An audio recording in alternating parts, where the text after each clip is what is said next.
If you're like most people, you may have a question in mind, such as, how can I live in the world that's being described as the Course describes the world for me, and still maintain my connections in the world outside myself, and rest in peace as the Course is suggesting that I might be able to do? Turns out that there is a lesson exactly for that purpose. It's called I Will Step Back and Let Him Lead the Way. And it's lesson 155. Let's listen. Lesson 155. I will step back and let Him lead the way. There is a way of living in the world that is not here, although it seems to be. You do not change appearance, though you smile more frequently. Your forehead is serene, your eyes are quiet. And the ones who walk the world as you do recognize their own. Yet those who have not yet perceived the way will recognize you also, and believe that you are like them as you were before. So there's an interesting point that, in fact, you really don't have to change your appearance. You will be recognized according to the way that you live in your heart. And this is how it always has been. However, now you will actually have in your heart the love that's been put there by God, which you then can use for yourself to align your mind with God's will and rest in the peace of knowing God's will is what is going before you. The world is an illusion. Those who choose to come to it are seeking for a place where they can be illusions and avoid their own reality. Yet when they find their own reality is even here, then they step back and let it lead the way. What other choice is really theirs to make? To let illusions walk ahead of truth is madness. But to let illusions sink behind the truth and let the truth stand forth as what it is merely sanity. So many of us saw in step 2 there was not really seeming to be a decision there. In step 2 of the 12-step recovery program, we would admit that we needed a power greater than ourselves to be restored to sanity. Well, the truth of it is, few of us could explain it to another, because in fact, what was really happening now was the further steps were taking us into conscious contact with the God of our understanding, in which case there was living within us, giving us energy, a peace, a kindness, and a joy that could be seen, however, that could not really be explained, not briefly anyway. The Course in Miracles explains to us how we can live within our bodies and still be seen in the world to be living according to God's will. This is a process that we're going to see, and this process allows us to actually, in our mind, to retreat to the difficulties of our mind, to bring them up to and align them with consciousness of Christ and the mind of Christ, and at the same time to navigate whatever it is that we need to do in the world, letting Spirit go before us. So this is a process that the Course is going to show us over time, chapter by chapter by chapter. I'll be explaining the best I can how this works.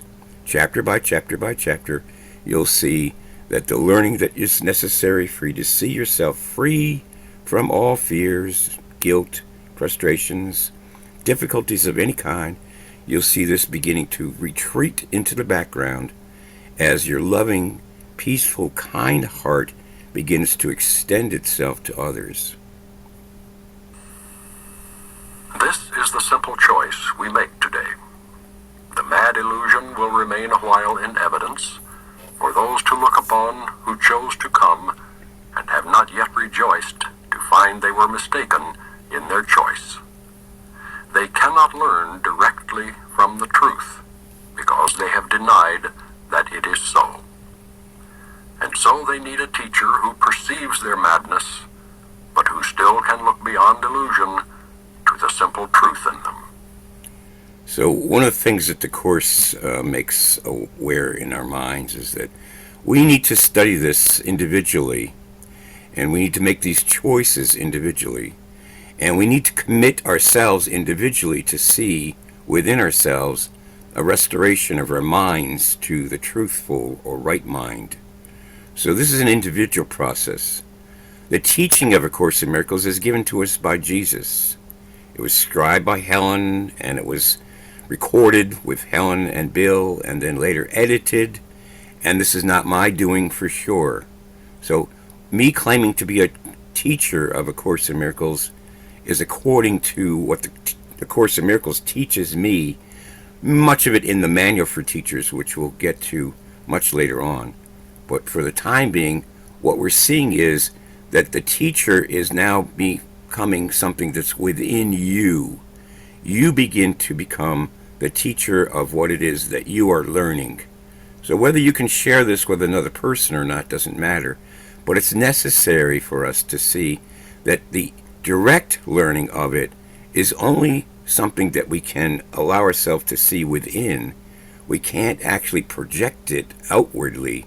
We must instead extend love, peace, joy, and kindness outwardly. That's our process. That's what we're going to learn to use our time for. That's our purpose now, to have holy relationships instead of special relationships. As we saw earlier in the preface, was described about the kind of love that is in the world and the kind of love that's given to us in our hearts. Two different things. If truth demanded they give up the world, it would appear to them as if it asked the sacrifice of something that is real. Many have chosen to renounce the world while still believing its reality, and they have suffered from a sense of loss and have not been released accordingly. Others have chosen nothing but the world, and they have suffered from a sense of loss still deeper, which they did not understand. Now, as the Course begins to describe to us what we'll be giving up, we'll be seeing that, in fact, whatever the Course is describing about denial of the power to it, none of it, in fact, is what we really want. So we see here a chart that Ken developed in one of his workshops, apparently in 1998. It was used by Michael Dawson in 1998 anyway. I'm not sure when exactly this chart actually came from. But if we look at the bottom of the chart, we see changes seem as helpful. We move up another level, we see that we're sorting out changes that seem to be helpful. You see, now we're finding what's valuable. You see, what's valuable then in fact becomes seemingly now the theme of sacrifice for letting go of the things that we don't really need to have the things that we really do.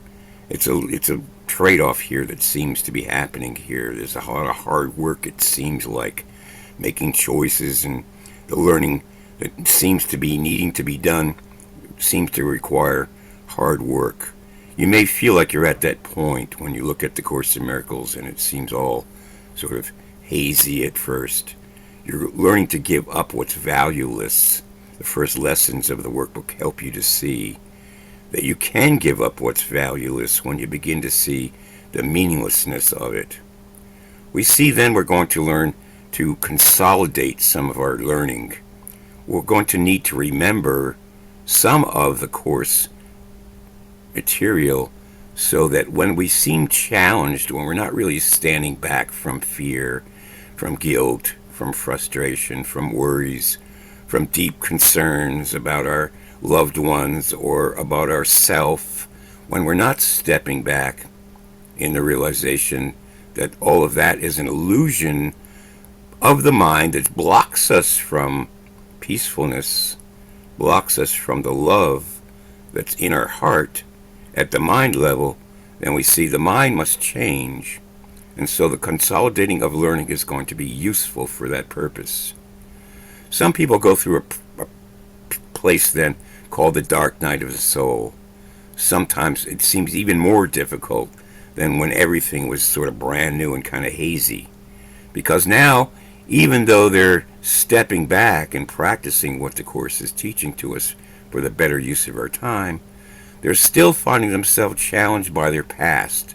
Still, difficulties of their past seem to arise through consciousness and bring them challenges. These are attacks on ourself. The dark night of the soul is a complete illusion also.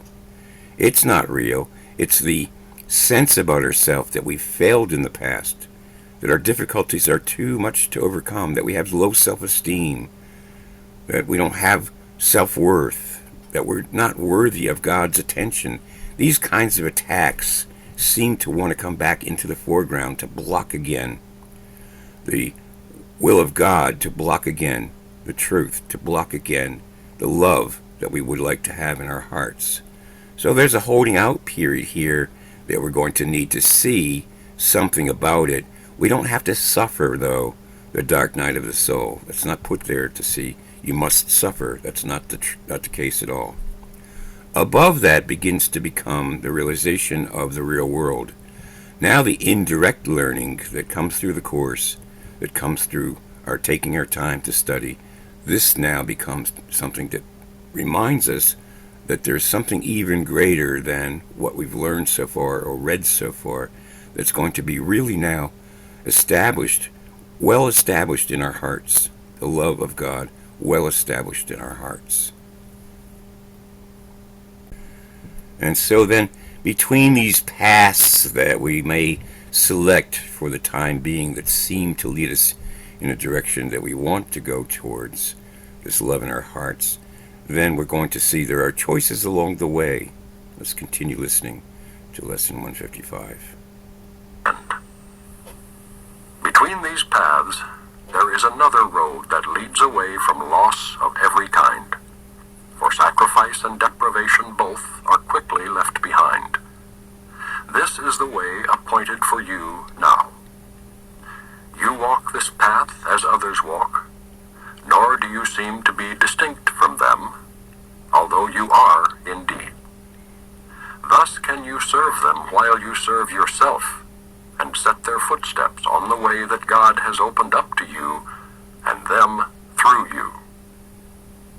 Illusion still appears to cling to you, that you may reach them. Yet it has stepped back, and it is not illusion that they hear you speak of, nor illusion that you bring their eyes to look on, and their minds to grasp. Nor can the truth, which walks ahead of you, speak to them through illusions, for the road leads past illusion now, while on the way you call to them that they may follow you. So we actually begin to have the experience now of being able to put into words to the best of our ability, and increasingly now to see the truth in the words that come through us. So we no longer seem to be thinking so much as we simply are allowing our perceptions of truth to be extended now through love, peace, joy, and kindness towards others. And this is the way of the increasing of the joy in our hearts, which extinguishes the difficulties of our mind, the identities that have been put into our mind since our early childhood, or in some cases for some people prior to that life experience there was another one. Then in fact these images that seem to block us from the truth or begin to dissolve away, begin to become no longer barriers, but begin to become part of the lesson of realizing and recognizing the truth. We recognize the truth when our hearts are purely and simply joyous and free. All roads will lead to this one in the end. For sacrifice and deprivation are paths that lead nowhere, choices for defeat, and aims that will remain impossible. All this steps back as truth comes forth in you to lead your brothers from the ways of death and set them on the way to happiness. Their suffering is but illusion, yet they need a guide to lead them out of it, for they mistake illusion for the truth. So this is where non-duality begins to become important at this stage when, in fact, we seem to meet others on a slightly different path, perhaps, one of the other universal sort of trainings, and they have in their minds seemingly found some sort of confusion, some sort of barrier now to their progress. And as we meet them, we begin to remember perhaps some of the barriers that we had found about ourselves. And we also begin to be able to communicate even more completely now the lessons of those undone barriers. As things are undone, as difficulties of our mind are undone, we will recall them, but we'll recall them now as lessons. This makes us more genuine, more authentic, and more truly helpful to others. And this is most certainly the goal of someone in the 12-step recovery program, or someone else perhaps who's in A Course in Miracles, or has been looking at The Power of Now by Eckhart Tolle, or the Toltec Wisdom, or Buddhism, or many other different ways that they may have come about to get at this place where they now see a deeper, a more interesting difficulty to overcome. They now recognize the ability to overcome these difficulties, to see them undone, and now the communication between those at the universal training level of the mind, having known itself to be free, the mind begins to want to be free. The mind begins to want to not block the heart from its full expression of love. And these people now can begin to join at the mind level, where in fact their hearts can begin to speak with each other, to communicate truly with each other. And it's a beautiful experience. Such is salvation's call, and nothing more. It asks that you accept the truth and let it go before you, lighting up the path of ransom from illusion. It is not a ransom with a price. There is no cost, but only gain. Illusion can but seem to hold in chains the Holy Son of God. It is but from illusions he is saved. As they step back, he finds himself again. So we begin to fully now see the simplicity of extending ourselves according to God's will for the strengthening of our inner peace, and for the strengthening of our recovery, and for the strengthening of innocence, and for the strengthening of joy, and for the strengthening of each other at this mind level now that no longer blocks our peace, our harmony, our joy of each other. And this is the way love was intended to be lived in the heart. This is why God put this in our hearts. Everyone has love in their hearts. Of course, we see probably billions have blocked themselves from this recognition of the love that's been put in their hearts. For them to awaken to that love is the great joy then of spending time with those that seem to still suffer. Walk safely now, yet carefully, because this path is new to you. And you may find that you are tempted still to walk ahead of truth and let illusions be your guide. Your holy brothers have been given you to follow in your footsteps as you walk with certainty of purpose to the truth. It goes before you now that they may see something with which they can identify, something they understand to lead the way. Yet at the journey's ending there will be no gap, no distance between truth and you. And all illusions walking in the way you traveled will be gone from you as well, with nothing left to keep the truth apart from God's completion, holy as himself. Step back in faith, and let truth lead the way. You know not where you go, but one who knows goes with you. Let him lead you with the rest. When dreams are over, time has closed the door on all the things that pass, and miracles are purposeless.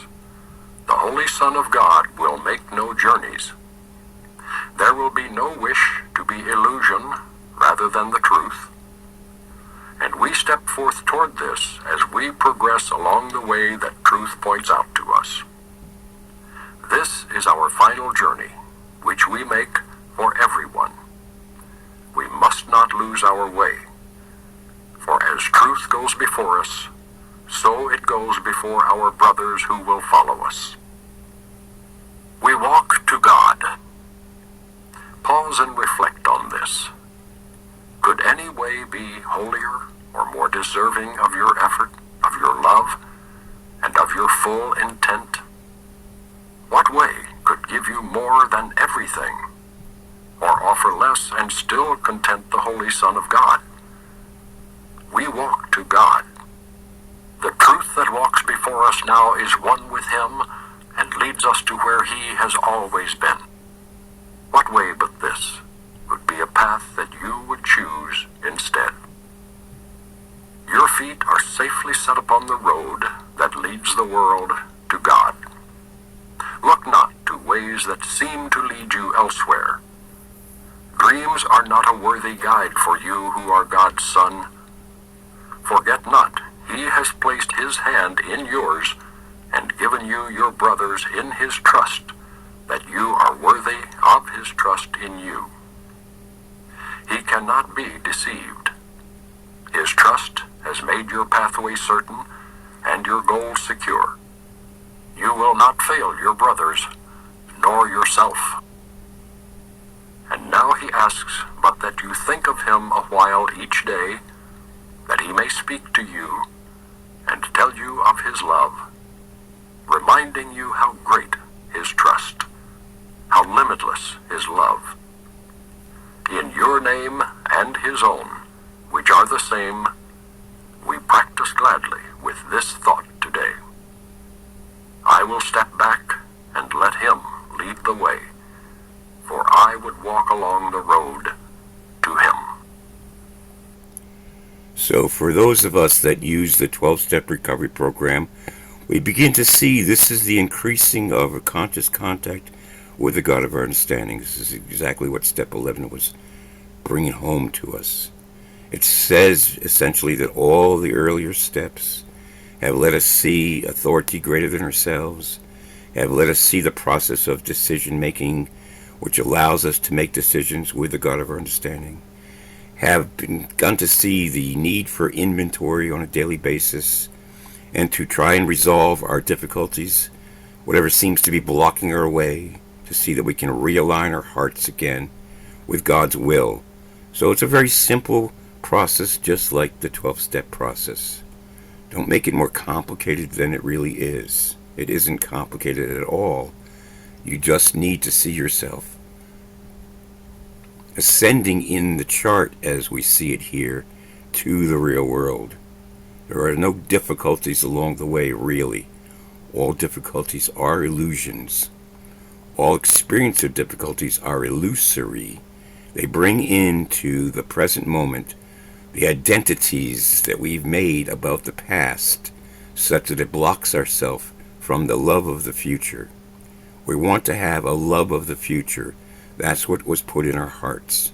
We must love the future without denying the truth that we can extend to others, that great joy and that peace, that kindness that we find then without effort and without thought that just seems to flow through us. Thanks for listening. We'll continue along in part 1 of the Course in Miracles for Inner Peace, Recovery, and Serenity. We'll continue along as we go here in part 1 now with the chapters from 1 through 9, and then talk also about this decision-making process in some great detail.